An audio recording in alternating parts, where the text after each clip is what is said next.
Behind every great meal, there is a story. And behind every great recipe, there is a journey. Behind the recipe.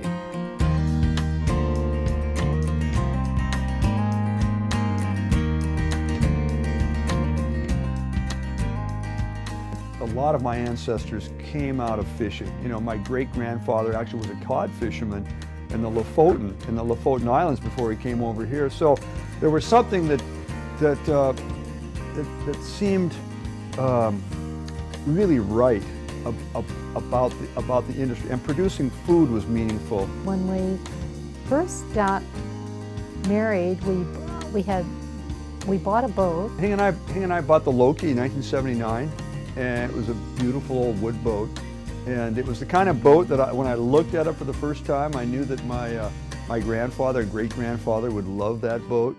I started helping out with deliveries when, I was very young, before I could drive. I've been there ever since I can really remember.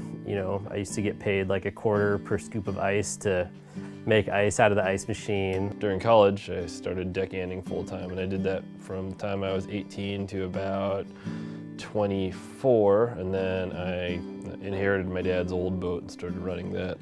So they actually grew up in the industry. Actually, Jonah was in the womb in Hing's belly when the first time we ran the Loki. We took it off the Washington coast and we trolled for Chinook salmon in May.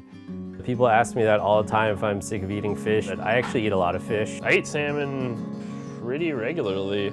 I guess there's always a little lull right when I get back from Alaska, but I'm pretty okay with eating it every day. Crispy salmon skin is always fun, and when we're in a hurry and we just have a couple of pieces of salmon to cook, I'll just fry it in a pan. Skin up, so I just get the surface sort of crispy, and I flip it over and then get the skin going, and then I lift the salmon off the skin and keep the skin in the pan, and then turn the skin over and get the skin salty and crispy.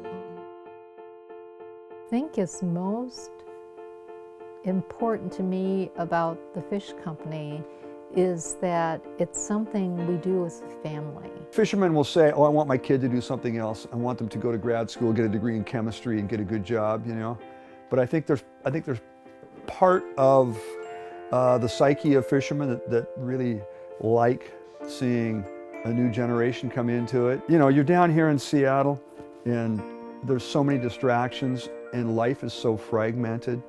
You get on a boat, you're in one place, and the world moves around you, and it brings you back to the fact that you're alive.